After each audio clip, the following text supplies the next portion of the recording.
Assalamualaikum warahmatullahi wabarakatuh. Perkenalkan, nama saya Muhammad Fauzi Isnanto dengan NIM 210601241200038. Pada video kali ini, saya akan menjelaskan desain sebuah CPU sederhana 8 bit menggunakan Logisim. Rangkaian ini terdiri dari beberapa bagian utama, yaitu clock sebagai pengatur waktu, ALU sebagai unit pemrosesan, dan CPU yang menggabungkan semua komponen tersebut. Selanjutnya, saya akan menjelaskan cara kerja masing-masing bagian dan mendemonstrasikan bagaimana CPU bekerja berdasarkan siklus clock. Kita mulai dari bagian clock. Clock berfungsi sebagai pengatur waktu dalam CPU. Semua proses dalam CPU hanya berjalan saat ada sinyal clock. Clock dapat berasal dari sumber internal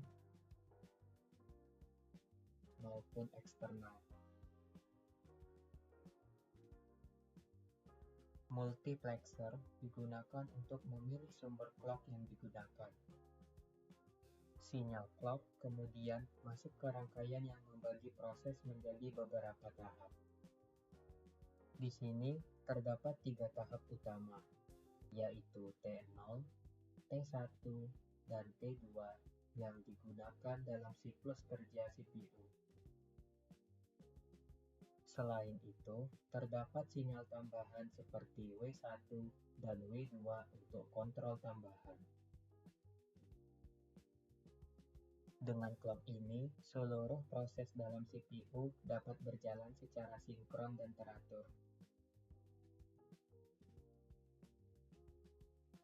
Selanjutnya adalah ALU atau Arithmetic Logic Unit. ALU berfungsi untuk melakukan operasi perhitungan dalam CPU.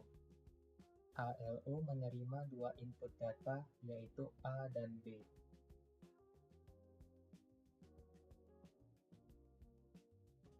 Untuk operasi aritmatika seperti penjumlahan, digunakan block adder.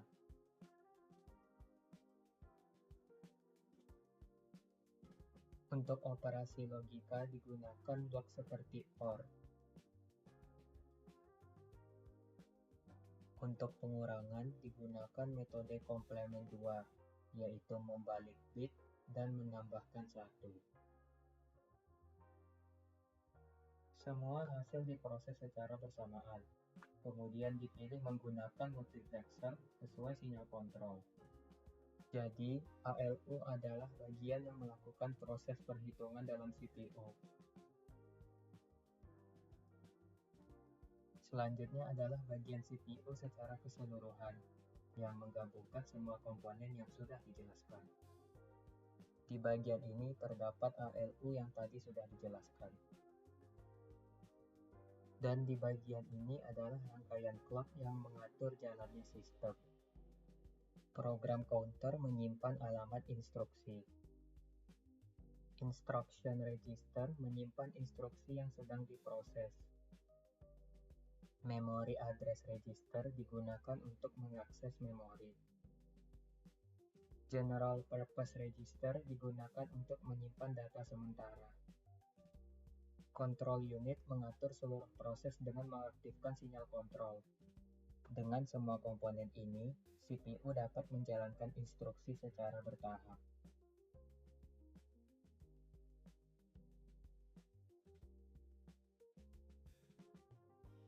Sebelum clock dijalankan, semua nilai masih tetap dan belum ada perubahan.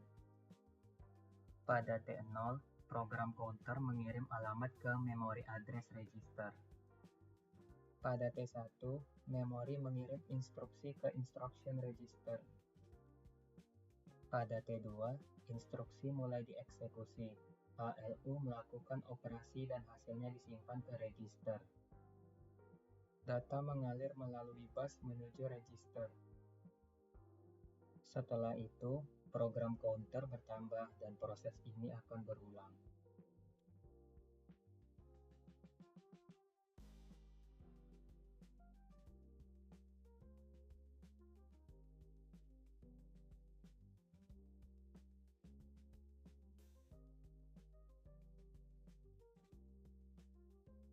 Sekian dari saya.